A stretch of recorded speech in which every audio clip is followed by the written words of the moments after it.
obubaka bagambye tebalina kye baasoma tebalina ddambi lyonna lyonna lye baasomawo wabula betugenda okubanga hakaba halihi nanzago wabo yatumaga omwana nyeta nzayo atuma omwana kyo haliyo omwishiki akafalu ndakiri aliyo niwe yatumaga agira nti za kuriya onyeterena kristayo Aponye aliyo mukristo gutikira basika nije okinenda nyinenda okakibagambira nti kashe aporo wena munyanya nkabagambira kunyineki kunyinenda ina namba ya brother be bonna jayina kubanga omukyala namala akitegeera nti ayogera n'abaana abo ayinza okubaako ekikyamu kyamukola nyensa kale naye ka gate nashanga omusirukali wakaramanya yanje ati sebo banja ngo tataha nkahe omunju omugishikale hata abantu be bari gaheru batero gwali kuko abona bakabaragira ki baramakuniye bagize ki kuninye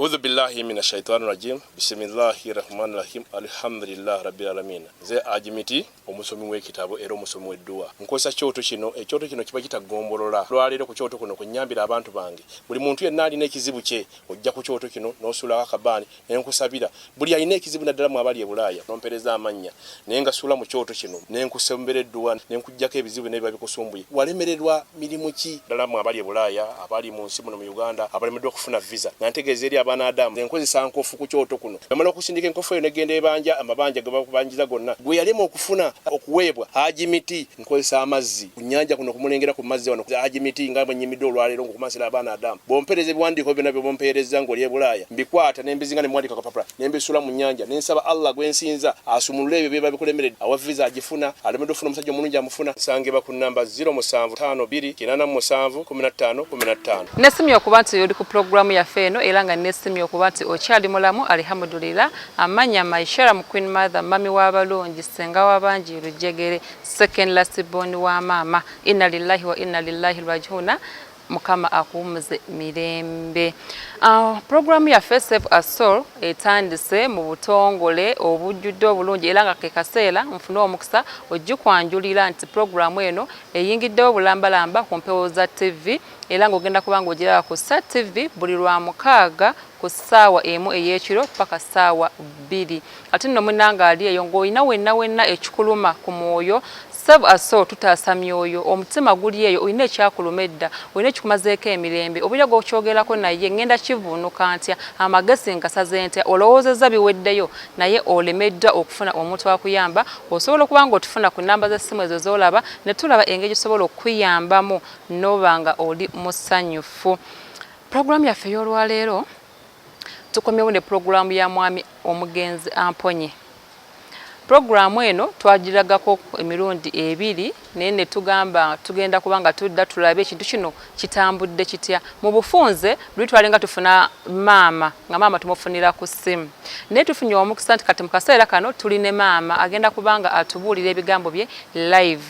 luli twalenga tubiwulira ku ssimu kati tugenda kumuwulirirako ddala ng'ayogera asobole otulambulira obutuufu bw'ensonga eno nga naffe bwe tukwasizaako kulaba nti tumutwalira ensonga ye mu maaso wamu n'omwana bombi tubalina mu show y'olunaku olwaleero era nga mu show yemu tugenda kubanga tufuniramu ne kanso oba looya atulambulireko ekitono ekisaanidde okuba nti kikolebwa mu nsonga eno tulabe nti abantu bano bataasibwa obulamu bwabwe. Kati nno munnange nga bw'okimanyi nti olulimi luli ndutankana saagala njogere byakubalimba oba anjogere nga byayogera sibitegeera bwatyo tulina omuntu waffe agenda okubanga atuvuunulira olulimi luno abasinga abazze mulaba ku show zino mulabye nti maama tamanyi Luganda okuta omulenzi ye alwogera yadde teruli kiriya nnyo naye at least for him osobola okutegeera ki kyaba ayogedde so ngenda kubanga mu show eno ntuusaate munnange abeere nga ankwasaganyiza abantu bano atubuulire bulungi nnyo ekirungi y'ennimi zombi azimanyi n'abaana boogera olulimi luli ng'atakyusa ne mu lulimi luno tusobole okuba nti ffenna tutegeera ensonga eno nga bwetambula. kampumulemu katono atemba kuleetere mu bujjuvu naawe obeewulirireko tukakase ekituufu ky'ensonga eno. Nsanyusanya okubanga tukyali ffenna ate ndi ne mami ndi n'omutabani weewaawo maama yazaala omwana eyali mutabani w'omugenzi Aponye ate maama ajja kuba atubulira byatandika bitya ku sayidi eno nina maama agambibwa atugamba nti no ye yazaala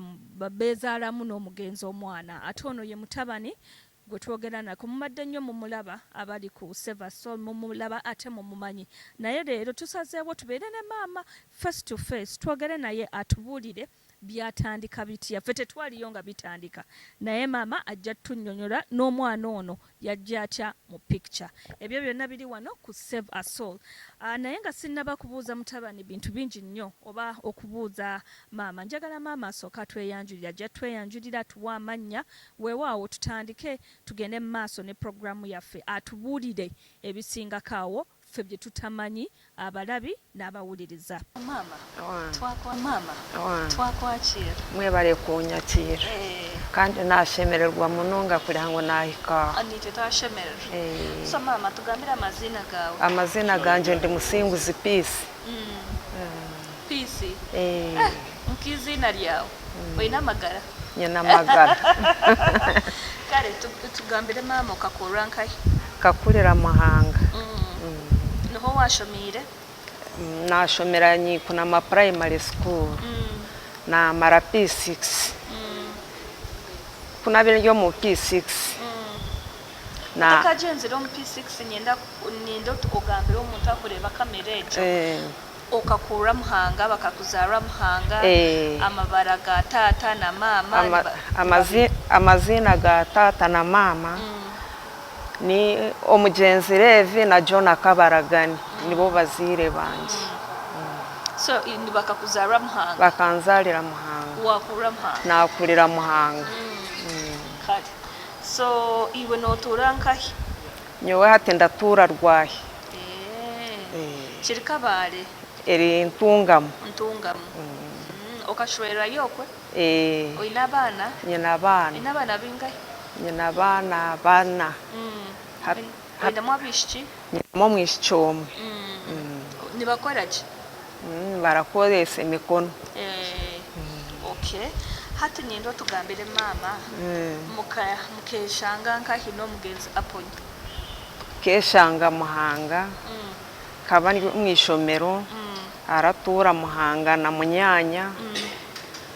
aho niho namumanyire. Oho ko kaba natura na Munyanya we? Aporo aratura na Munyanya. Okay, niho mweshanjiro. Kati abawulira bafa balungi maama atubulidde yakulira bamuzalira Muhanga kiri eyo Kabale natubulira n'abazadde ba maama we abamuzaala nabo bagenzi kati era natubulira kati abeera wuntungamu takyabeera Muhanga eyo e Kabale. Kati twagala tumubuuze besanga batya n'omugenzi Apollo bali tebalimanyi nnyo nga bamanyi Aponye. Maama nyenda otugamba okaba oli aho mwayeshanga? Twayeshanga omwishomero? Wakaba talega nyinya nabire ndega konka bakaba bali baniba omukyaro aratura na Munyanya mbwenu bali baniba. Okay, so mwayeshanga mwagamba ki? Mwagamba akakushanga omwishomero okaba olugira omwishomero oliyo notambura nanyegaga ndataha mubona shayiku naruga ishomero. Okay, maama atugambye nti nno ye n'omugenzi besanga eyo mu mukubo bali besanzeyo mu mukubo naye maama yali asoma ate yali amazeko P6 yakoma mu P6 naye ye n'omugenzi balinganga beeraba mu kkumu ng'avudde ku ssomero nga ku ssaawa 10 awo nga besanga. So maama mwayeshanga na Aponye mwagamba? Yantweka akakutweka tashana akakutwara nkayikutu omunji awabona kugira ngo hakaba hali hi nanzago wabo. Okay. Yatumaga omwana nyeta nzayo atuma omwana omwana kyo aliyo mwishiki akafaru ndakiri aliyo niwe yatuma gagira nti za kuriya onyetere nanka onyetere pisi aha nanyenzayo basi kunagire kweshanga nashanga nyine ndenda kuhumuruka kuzo mu pisi even abazire bambuza ngo tolenda kuhumuruka naguma mbaho namagwo kubuzabuza bwo kwanyonkanda mangu nyine ki enda nabagira nti ndaza kubanda humuruka hati kubyankiriza amani nagira nti ngweno kanzo wa Apollo nagenda nazayo bakabi baraturaho bine omucyara kibanja akayine yakajukeye kebikonko kebinyasi mbweno nazayo ponagireyo abo mukabamanya ngo niyongere maze reye sande bija bagira ngo tikira basika banyihayo azo mukunyihayo banyihayo abweshonga yedini bajya ngo tikira basika mu kristayo nyonka ari mu kristayo Aponye ari mu Kristo ngo tikira basika nije ochinenda nyinenda ba okachibagambira nto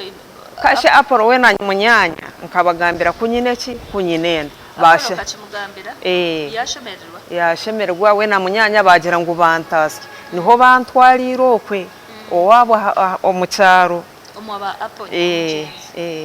kuna amazire sande abo mukabamanya ngo niyo ngire mbuzire bayija banyihayo bakwakira banyakira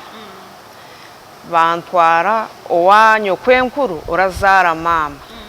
wabaliyo nazara konka obu nabire ndyokwe aku Apollo yabonaga yakanyuhererezaga ndyoko mu cyaro ntakazire na nazire buri kimwe cyona akacinkorera nko muzire wembwene basi kuna ikizobwire nije agaruka Muhanga kuna ikire Muhanga nazo waba Apollo niyo nahikire abwo kuba kantinire tatobwa kaba cyariho na maroyo kwemyezejo ibiri ndatu omwamunyanya rero mukabagira umwe shati mukamuzibira ngo atashwerwayo hato buyaguma hati yaza kushwerwayo tata niho yabaragira ati nayijaha ayororo mwana we kwari kura amuho mwana we konka nyotinena ngo ashwerwe ki Aponye eshonga yedini yatutanurese konka ahandi kutwatubuganaga akaba aryo muzire wanje ubwire ko bwakira umwana yakura namutwarayo mutashweregana ebyo kushweragana tibirabiremo habwo kuba kaba yashwiro ndijo mukazi kandi mazimaraza kushwera n'undijo mukazi ogwo wayine vanje bakabanza banyeta we na munyanya banshika bangira ngo obwe bintu byaremere nti mazime bintu biremere orondo mukazi ogire ki oshwere ekikuru kasitora mangu nyineki omwana wawe basi abatuwuliriza oze bya mama kati njagala mbibagambe mama atugambye ye n'omugenzi besanga nga bakyali ku ssomero omugenzi yali tasoma omukyalo ono mama ye yali asoma ate yali ekoma mu P7 so bwe yategeera nti afunye olubuto n'amanya nti afunye olubuto abeewaabwe tebakitwala nga kirungi kwegamba famire eri eya omugenzi Apollo bali bakatoliki so no mama ate nga Protestant awo ne bafunamu obutakkaanya ne bagamba omwana waffe tagenda kukola ki tagenda kugenda eri naye Aponye yali musanyufu nnyo omukyalo ono bwe yajja n'amugamba mukyala Peace n'amugamba nti afunye olubuto n'amutwalako n'ewa muganda we n'abeerako eyo mama n'atolokako n'ewaka n'agenda n'abeerako ewaba Aponye olwo yali abeera mu kayumba kasubi kali kayumba kasubi mu yabeeranga by that time naye ne basanyuka era taata bwe yategeera nti muwala we agenze eri n'agenda n'amugjayo n'amutwala ewa jjajjaawe azaala maama bwe yamutwala eyo n'agamba nti bw'ali baazadde omwana taata wa mukyala Peace n'agamba bw'ali baazadde omwana alimutwala Aponye n'amulaba kwegamba ebintu ne bitaataaganiraawo naye teyali maka ate teyali mukazi we. They did not get married, tebaafumbirwaganya. Bwe baavaawo omukyala n'azaala omwana n'amugamba anti n'azadde omwana n'akisanyukira. Omugenzi Aponye bwe yali agenda okufuna mukyala w'oyo ali mu maka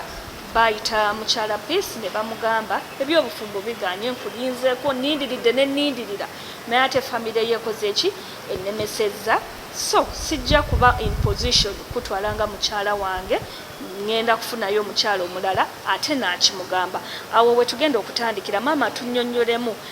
kyamuyisa kitya nga bamugambye nga omugenzi Aponye amugambye eki nno afunye omukyala omulala. Otye maama wange okahurota Aponye kuyizire yakugira nti yafunayo omukazi ondiisho. mazima ati kirankozire kubi kandi nabwe nkaba ndi mu bwana nkaba ndi muto kirankozire kubi habwokuba nkatiino omuka ngu batambingamo ntati bambinga omuka ndazankaye. Okay, so omwana mwazaara omwana twazaara omwana yagenda yashwera omukazi. famire ya Aponye kakimanyaho nti oziire omwana. Famire ya Apollo kachimanya nzira omwana habwokuba kunarugire n'okweyinabire ndowanya okwenkuru nahikiro wa munyanya munyanya yantwara twazo wanyina owanyina wa Apollo twamutwarira omwana ngwenu bona baramanya ngo omwana no wabona nahacyaro baramanya ngo omwana no wabo bakamuhizina bakamuhizina nyina wa Aponye akamuhizina akabale iragura yamweta ngo ni Kayumba. Ni Kayumba. Okay, mama tugambye nti na omwana ono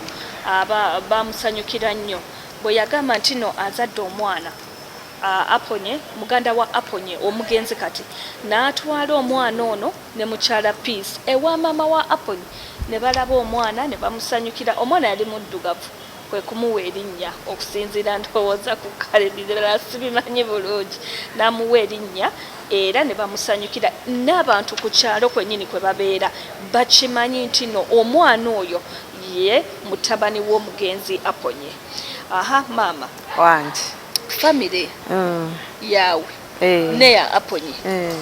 bakakwatagana kugira nti Aponye arebere ogwo mwana bakakwatagana yaleberera omwana we kuyayikize emyaka namuha omwana we. Omwana kayise emyaka ingahe kumuhereza Aponye? Nkabanza namutwara yalenda kuza omuco kubanza kuyamara yangira ati hona dara ogwo mukazi ahura letaho omwana ogwo mukazi okwo ari omukambwe ati tarabasa ati mbwenu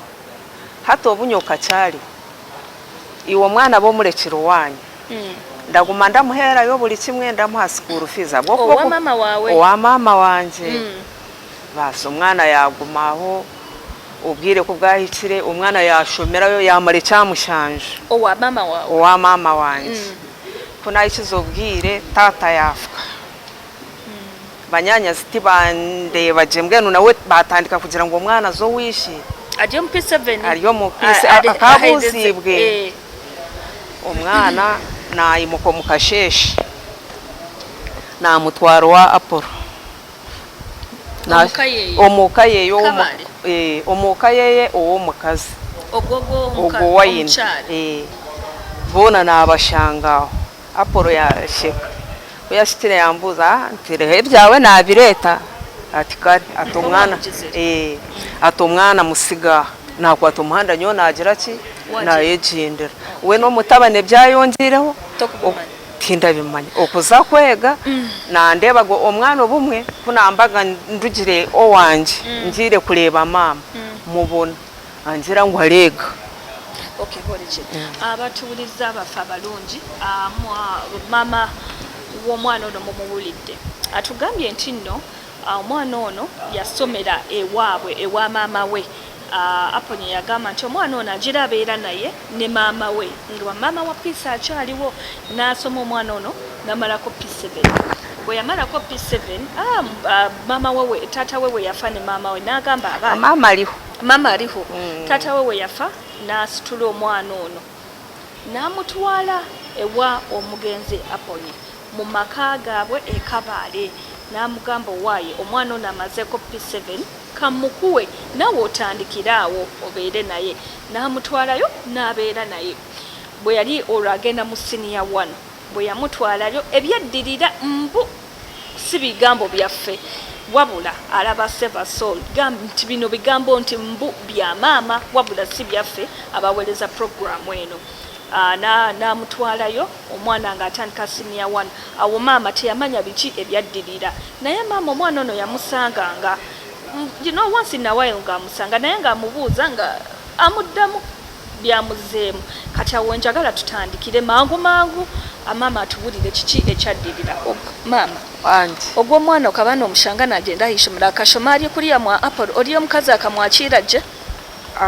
kunamutireyo nyo namusigaho nagenda konko mwana yanjira ngo kunarugireho Apollo yarwana n'umukazi ngo we talenda mwana omwana ishe yamukwata yamutwaro wanye n'enkuru yakuzara mama wa Aponye warazara mama wa Apollo yagumayo obwire kubwayikire omwana ngo akiza kuzahishomero Apollo yabaga ryo mu mirimo ye asigira akarashoma n'abandi bana abo Apollo arareberera bari nyina rumi wabo akigira ngo amuhe school fees ugaji mwimo Apollo ajimo go mwana omukazi we ayima school fees go mwana akitware school fees y'abandi eyo ugatagire ki ataji omwana ndagira yakuyamazine nawe yaye cyawa yagira taha ndakora hoki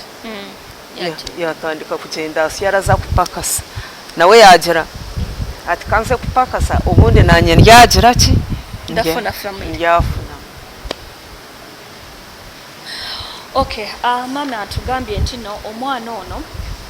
bwe yali ali Omugenzi Aponye nga bali mu maka gaabwe Kabale omukyala ali mu maka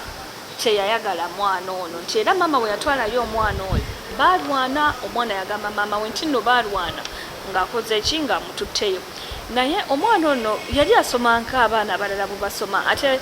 of course nga basaba school fees naye kigambibwa nti omwana ono school fees teyamufunanga tebamuwanga school fees omwana ng'asika muguwa omwana n'alinda naye n'awulira ng'akoze eki abikooye naye n'asalawo aveeyo agende atandike okunoonya obulimo osonaawo ndowooza naye bwe yafuukira omuntu n'afuna famire ye n'agamba nti omanyi kambiveeko bino nfune ebintu byange ebirala so maama yagenda akazangaye yagenda gazooko mu faamu z'abakama kukora kukawe so iwe otagaruke kumuhuriza obumwe ayija mubona mubuuza kunka mwana we ati kunkolenda ngunkole kyato omukazi akanyanga ati kandi taata kunda mubuuza angira ngo anyinire purani nanye nabo namanya ngo ndo omushiija ayinira omwana we purani kandi hati tindamanya tiyarwire ngo ndebe ngo tayine purani y'omwana we yatungira accident kugire ngo yarwire ubundi nkamanya ngo abira tayinire ki omwana we purani konka nyowe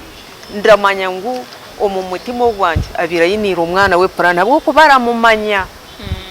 we takamwe hakanagaho n'abahacyaro baramanga utakamwe hakanagaho kugira ngo utiweye okay mama atugambye ntino Omugenzi Aponye omwana ono yali amumanyi ate yali tamwewakananga konti si mwana wange naye nga ye mama akimanyi nti singa yali mulwadde weewaawo yaligambye nti no kale yalwadde naye nga talina plan naye agamba nti Omugenzi afuna bufune accident naye mama akimanyi nti omwana yali amuyina mu plan mbu n'ab'okukyalo kigambibwa nti bamumanyi nti era bogenda katunda awo emuhanga awo Kabale n'obuuza bagamba nedda oyo mutabani w'Omugenzi Aponye buli omu amumanyi naye mama tamanyi kiki kigenda mu maaso ate tamanyi kiki kyakuzaako so mama iwe nkiwe mama noyenda tukuyambe tuta nyowe ndenda umunyambe omwana ogwo aba famire nawe bagire okubamugirira konka mama ogwo mukazi ali mu famire ogwo mwana amwinire mu akapurani nkokurebe bintu kashi nyowe cyandesiraha omwana kuyahurire ngwishe yafa okweyabira ali kupakasa yatemba motoka yije yahika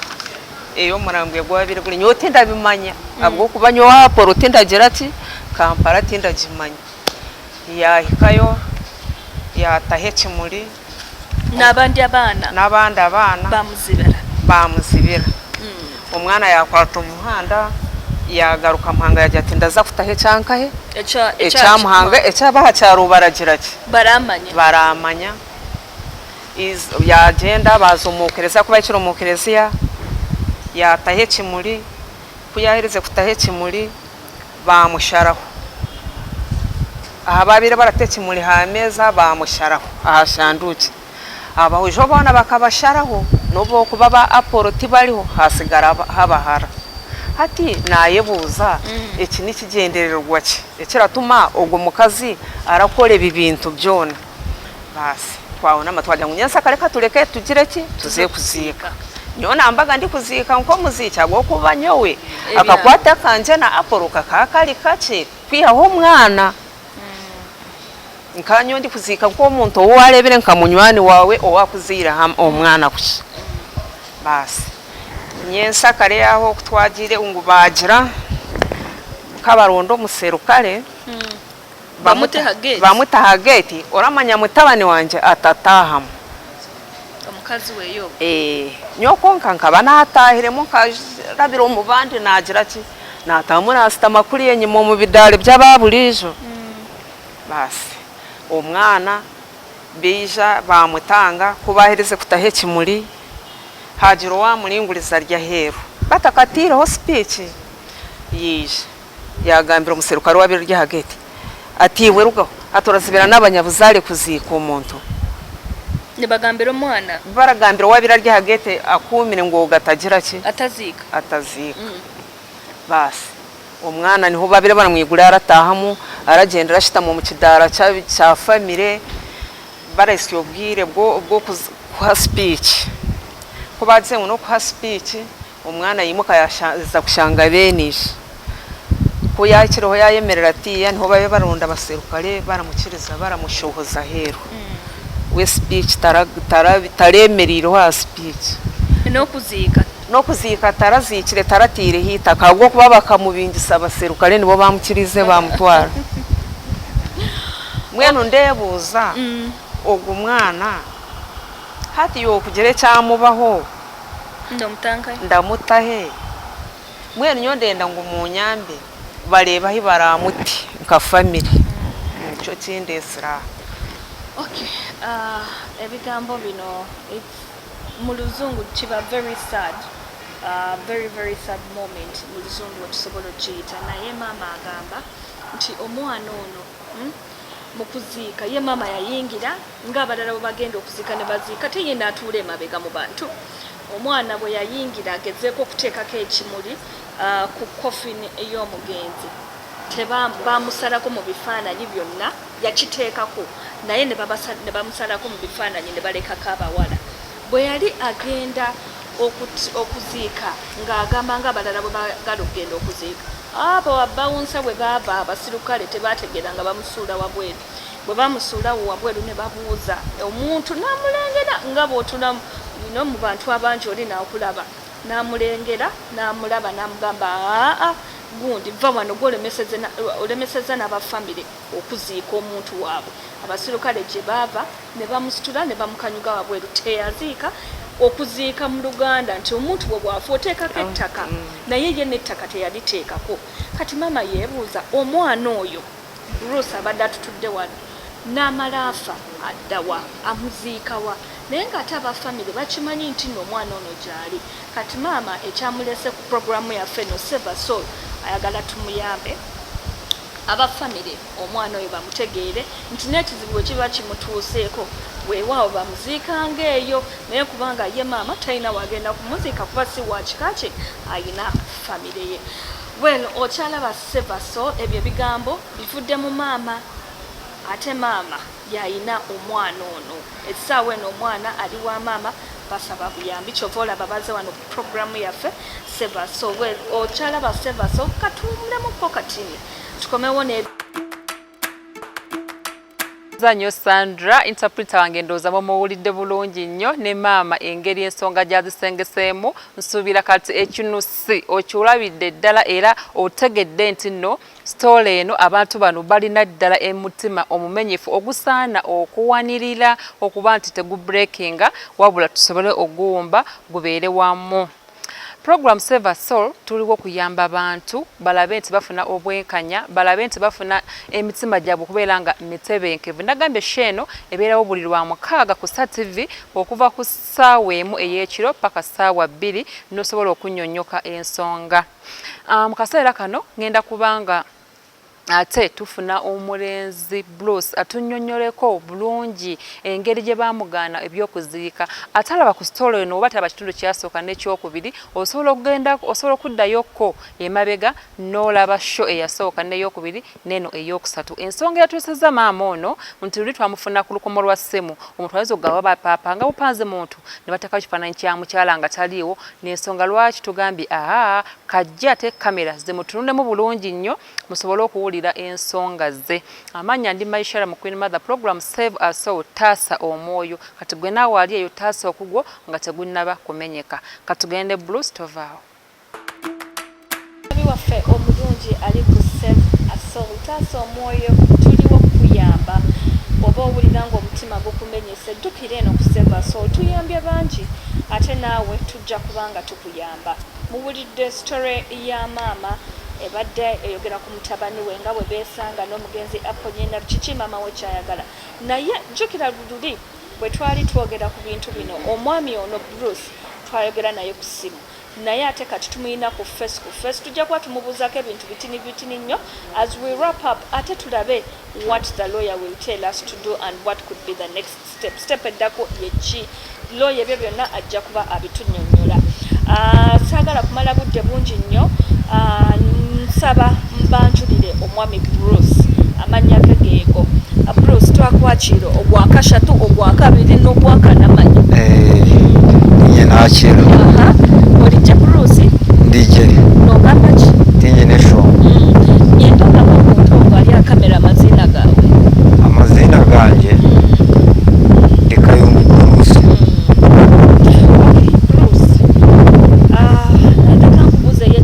Iwe okaba n'omanya nti omugenzi Aponye okaba n'omanya nti bishwa nyonga kula ndakimanya kuba kunaize kugira amagezi angambira naza kutura na kaka na nyina kaka wa Bruce wa nyina wa Aponye Okay,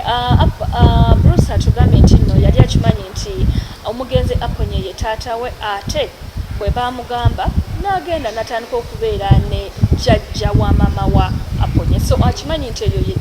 ye famire ye. Bruce okaba n'ogamba na Aponye omugenzi okaba n'ogamba nawe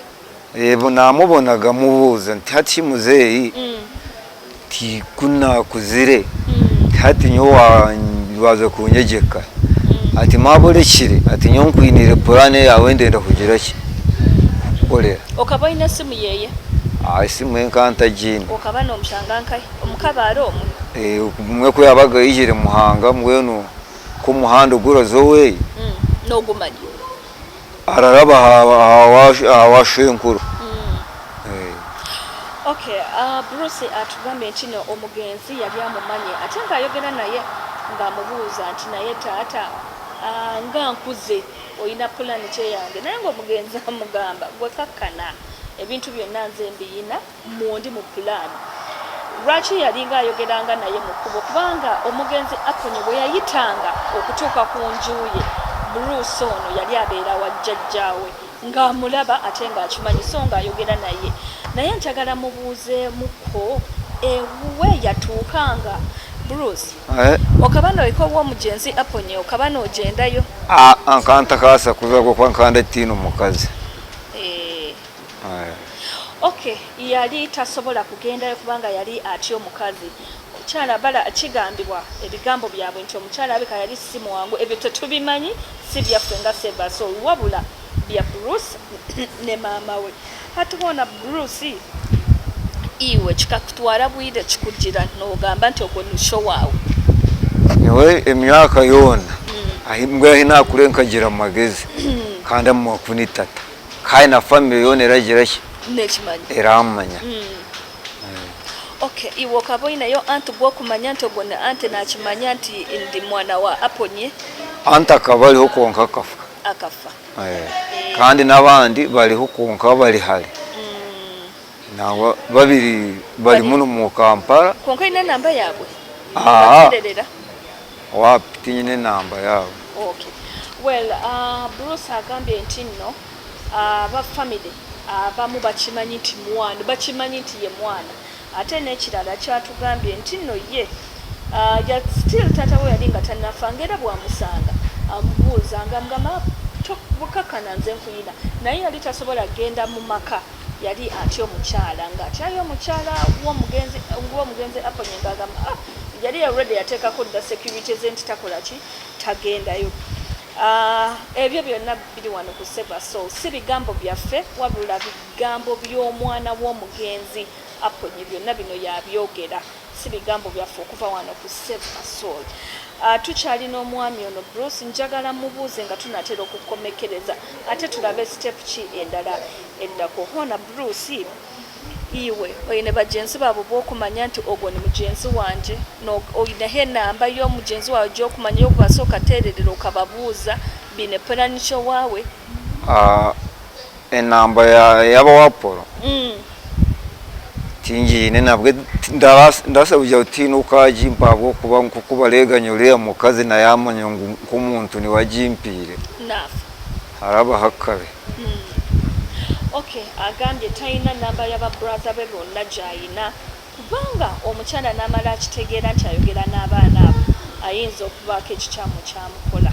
kati atya okugendayo oba n'okufuna enamba naye anti be bakimanyi n'abantu ku kyalo bakimanyi nti omwana ono yali wa mugenzi Aponye hona Bruce Aponye kuyafiire iwe kikakulabya kitanka omwana tushowa wafiire chikakulabya kita nyowe chikanshasha hago kwanyo no kuba mu kantalimu wonka nkagezo naje nti ndategwa kuzika tata iwe no hayagambire nti afire nanye nkabihulira mu bantu kabandi nkaho uko masinda y'inabire ndi nabaje ngo gusete zishambe no mugiga Aponye yafire boti bakaba bataramanya ngunjizire kingo we ati nibwe nenda temba ndaza kabale kantaramanya hagwire kuna ikire kabale nashanga ngo ahi yagwire nitojo bamwire bamugaruza Kampala nabwe nashwana natemba basi oisha Kampala nije naza Kampala nakayo shaha ishatu zikiro narara muliro kubwasheshe mukasheshe kugira ngo umukazi atambona uko okahika Kampala wataho mundu omufensi rubo wagenda batakucenge nti oyizire ha rufurwa Aponye harodi wakambona ho yambuza ati uyija nte yansigaho harodi mutabani wa Aponye yataha munju naye nazamuriro nabandi nko kubwagire kusheshe kumwe kubwasheshire najya ntaba banta barasa ugiye kibankora ati nyo nasharamu narwo mu kasheshe najya ntikanze kubategereza kereziya nkahe Rubaga ndiko nayice Rubaga bakutaye kimuri nakitaho nabo omukazi yakureba mukazi akandeba kubi konkanywa bwo kujya nkanda mu mutima gweye nkagenda ikifuba mbwe naye nakito ikifuba kunazi okay borekire okay Bruce atugambye nti no yali masindi okutegeera okufa kwa taata we ate bwe yategeera nti no taata we afudde nali abantu actually abali awe masindi be bamugamba nalinnya n'agenda ekabale we yafiira taata we yayitawo okubuuza ku bantu awo ne bagamba omulambo baguleese eno Kampala bwe yakitegeera n'alinnya najja e Kampala bwe yajja e Kampala yagenda ewaka mu maka g'omugenzi Aponye Eribowa bwe yagenda Eribowa n'atuukayo bulungi nnyo Mutabani w'Omugenzi Aponye bamuyita Harold namusanyukira namubuuza nti gundi ozze namugamba yenzize yasute yayingira nonna mu nju kyewuunyisa yakomaawo wabweru ku muliro ku kyoto n'akiseesaamu ppaka obudde bwe bwakya omwana ono oba omusajja mukulu ono Bruce n'akeera ku makya ye n'abasooka ku church kuba yali amanyi omutima gwa maama we gwa maama oyo era naye abeera maama we bwe baatuuka mu church okuteekako ekimuli naye n'awagganya n'avaayo n'ateekako ekimuli n'agamba naye nti maama eriiso lyamukuba ne bwebeera gwe weesikamuko katini n'ogamba owaayo wano kansooke ensirukewoko awo we tukomye njagala twongereze awo so wakuwayo kiraki waheza kutaho ekimuli asanduuko anti naye nibwe nendajja nti kandondi nk'oku ndagira ekikuku ndataaha mukyalo ndahika mu kereziya baraleeta ekimuli nakyo ndakikwata kifuba n'abaana ndakitaho kereziya yona erateera ogwali ahubwo bakateera ogwali faaza yabanza yagira ati muhuname abantu ngo ekiti tukakireebagaho omwana kutaho ekimuli ondiijo bakaba barateera ogwali bwo kugira ngu ekimuli bakaba bakinyimire hata abantu bateera ogwali ngo omwana turamumanya ngo arateekwa kutaho ekimuli omukyaki okoko Kampala Muhanga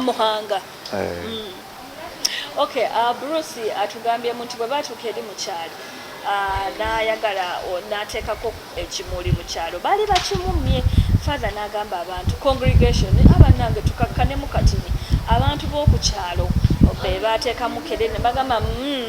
omwana oyo ateekeko ekimuli ku sanduuko ya taata we kuba ffenna tumumanyi awo n'akiteekako nkoka kitaho ekimuli asanduuke nkakitaho kuba bimazire kukitaho mu kyalo kunamaze kukitaho niwe n'agenda wasitama n'abandi nasitama n'abandi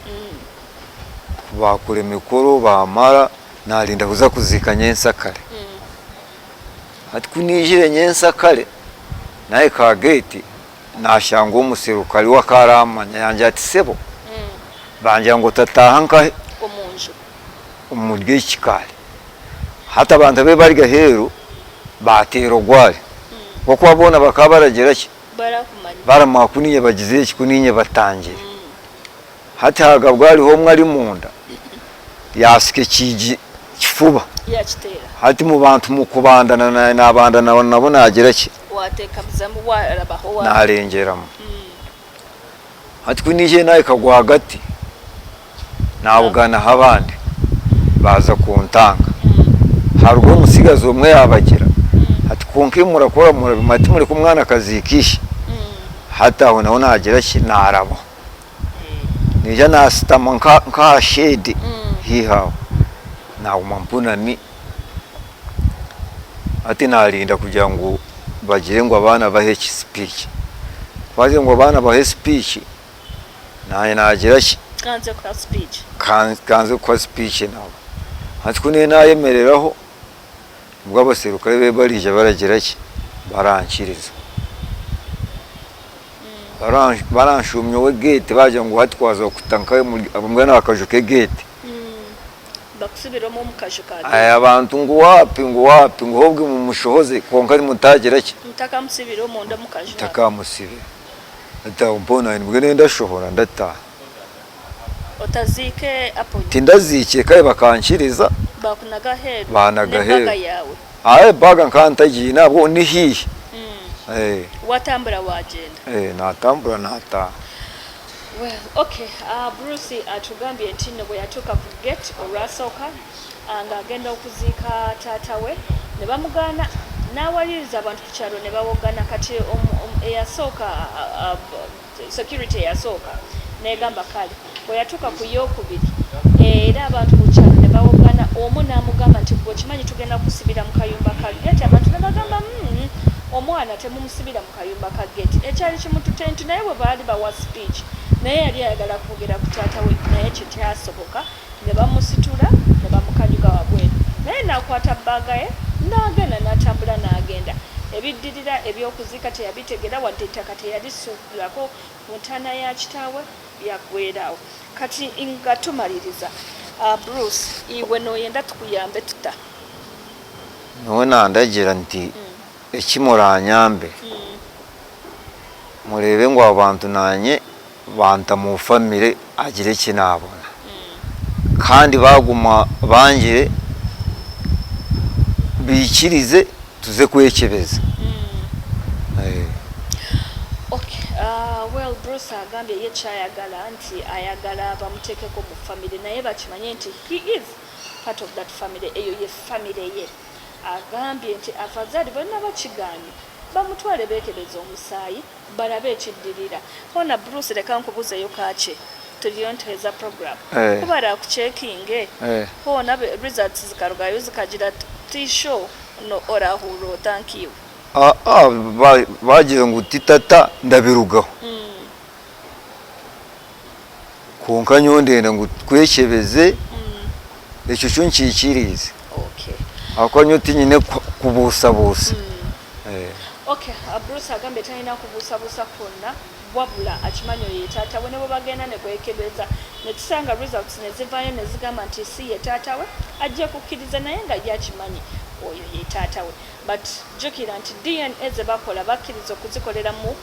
omumalwaliro abiri ezisigadde zonna DNA teziba ntuufu. So ye agambye ekinajja kijje ajja kukkiriza. Tuli ku Save a Soul.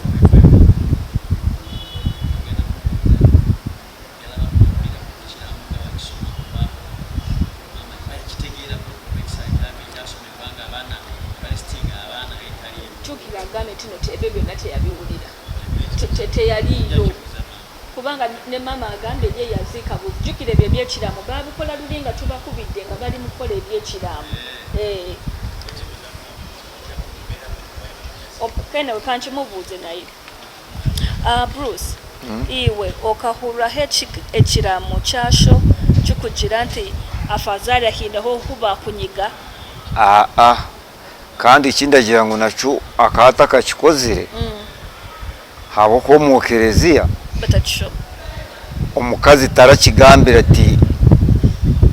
kunyine kiramu ogora twese boka ikunta mwini moja ngo akakina karakigambira kureka baba bakozire ekijingirire konko mu cyaci tokahurwa mukazi ari gamba nti iwe Bruce shaka kubinga ati we niko yagizire konka akambinga mu kanwa taragambira ati nahandika hati bo barakoresa akanwa ngwitwa katugambira tibakaja ngwitwa ine ehiyaramire kugira ngo umwana tutaligira kitwamu bo baragira ngwitwa katugambira. Okay, nina akabuzo kembuziza Bruce kushiramo nagamba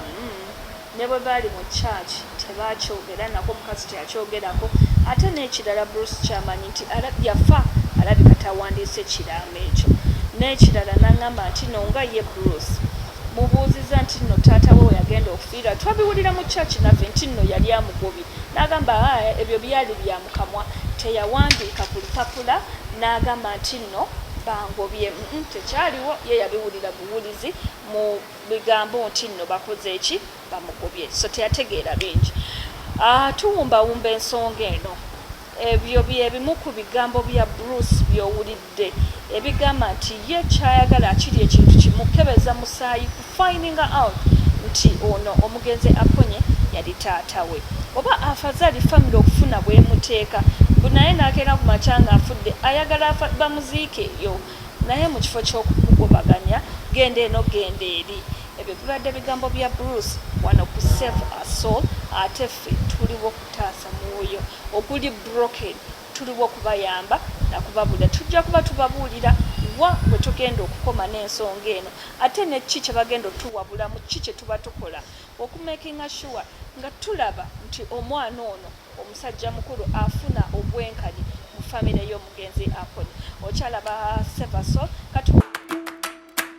Shira toyanza nnyo toyanzegeera bannange kati nsuubira ensonga mujunnyonnyose bulungi nnyo mwebale kwagala Save a Soul Tassa Omwoyo ne Queen Mother bannange mwebale nnyo mwebalire ddala nga tweyama tugenda kubanga tuggusa ensonga zino zonna mu butuufu tugenda kuziggusa ku sayidi eno ninayo maama ku sayidi eno ninayo taata ku sayidi eno ninayo omwana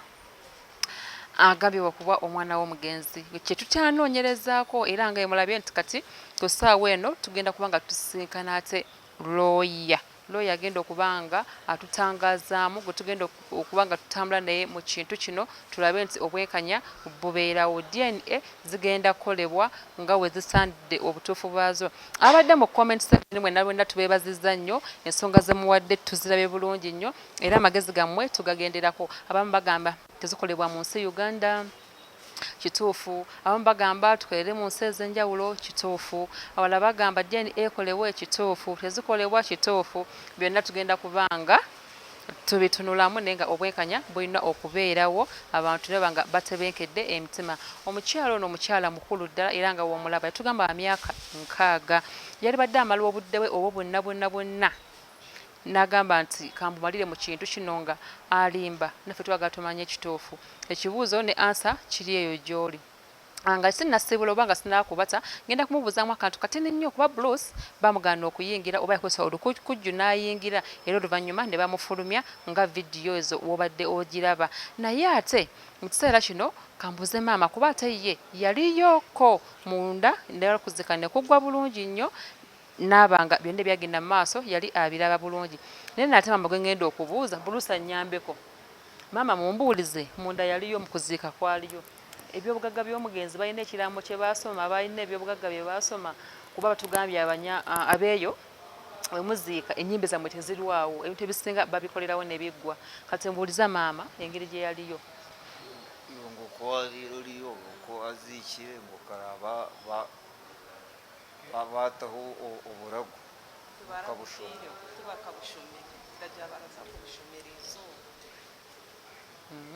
tebabusoma ekyo kitegedde nange obubaka bagambye tebalina kye baasoma tebalina ddambe lyonna lyonna lye baasomawo wabula betugenda okubanga tulindirira n'olw'ensonga eyo puroguramu yaffe Save a Soul bwe tuwetambudde olunaku olwaleero Tassa Omwoyo kati gwe naawe ali eyo oba yasooba puroguramu zino osobola okugenda kuddako emabega n'obanga olaba puroguramu ezasooka ogenda kubanga zonna ozifuna ku mukutu gwaffe n'obanga omanya ensonga etuufu engeri gye yali etambulamu tusinkane nate wiiki ejja olunaku lwe lumu essaawa ze zimu mbadde omuweereza wa Maisha mu Queen Mother mami w'abalongi second last born wa mama inna lillahi wa inna ilaihi rajiuna Allah kunsonyire ebyakusobako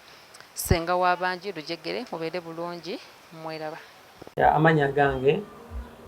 nze mugamba Jolo Hassan CEO Jolo Pearl Properties and Real Estate Consultants bakonya pressure upangisa n'ofuuka landlord tugula ettaka n'okutunda ettaka okupunta ettaka oba walina obuzibu oba oli alina ettaka lyalali surveying then tukola property management oba olina ennyumba ze zapangisa nga ziganye otuyamba ku bantu processing ebyapa bya land title processing ne transfers tukofalinga Real Estate Consultants free tukola supply za raw materials kasente akatona akamiliyoni emu n'ekitundu tubateekera estates ennungi amasannyalaze weegali amazzi weegali ate nga n'enguudo nnungi so estates ezo ziri mu bifo ebyenjawulo Gayaza Road, Katosi Road, Masaka Road, Jolo Regional tusangibwa Misindye wano Trading Center ovudde Namugongo nodde Sonde Misindye roundabout way ne office yaffe ey'okubiri eri mukono Kayunga Road awo after Rubis petrol station office yaffe endala eyokusatu era Kamu Kamaleni osobola tufuna ku namba zino 0703 mukaaga mukaaga 7575 oba 0782594309 oba 0703 1788 ne namba yaffe endala 0773 79 64 33